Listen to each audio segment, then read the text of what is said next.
ዛሬ 9 ነው 4ኛ ወር 2018 ነው። ትናንትና አንድ የእግዚአብሔር ሰው አንድ እግዚአብሔርን የሚያገለግል የእግዚአብሔር አገልጋይ አግኝቸው እንደዚህ አለ። አረ ወዳጄ አለ፣ እንደው ጌታን እያገለገልኩ አለ ፈተና ይበዛብኛል አለ።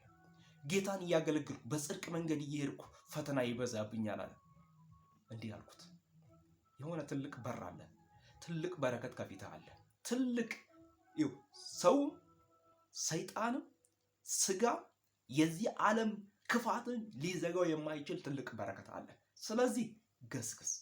ከኋላ ያሉህን በዛም በዚህ የሚያጨናንቁህን አትያቸው። በቃ የሆነ ትልቅ በረከት አለ። ወንጌል በነገራችን ላይ ባህሪው ነው። ወንጌል ባህሪያችን ላይ በባህሪያችን ወንጌል ከኛ ጋር የመሆን ሚስጥራችን ወንጌል ጋር እኛ የመሆናችን ሚስጥር በጽድቅ መንገድ እየሄድን ይሰደዱ ነበር። ለዚህ ወንጌል ዋጋ ከፍለዋል።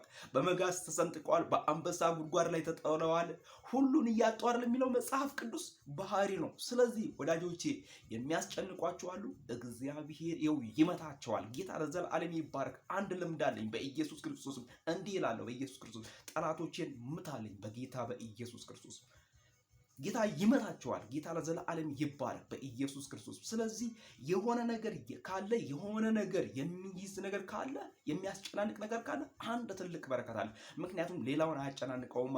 በኃጢአት መንገድ የሚሄደውን አያጨናንቀውም። እግዚአብሔርን የሚሰድበውን በእግዚአብሔር ላይ በስንፍና የሚናገረውን የእግዚአብሔርን ወንጌል ሳያገለግል ዝም ብሎ ለሚተኛው ለሱ ምንም የሚያጨናንቅ ነገር የለም። አንተ ግን በጽድቅ መንገድ እየሄድክ የሰማይን አምላክ እግዚአብሔርን እየጠራ የሚያጨናንቅ ነገር ካለ አንድ ከበረ ነገር አለ። ስለዚህ እግዚአብሔር ትልቅ በር አለው። እግዚአብሔር መልካም ያደርግ። እግዚአብሔር የሚከፍት ነገር አለው። እግዚአብሔር መልካም ነገር አለው። ስለዚህ አንተ የእግዚአብሔር ሰው የታየልህ ነገር ትልቅ ስለሆነ ወደ ኋላ አትበል፣ በርታ። እግዚአብሔር መልካም ያደርጋል። መጸለይ ነው በኢየሱስ ክርስቶስ።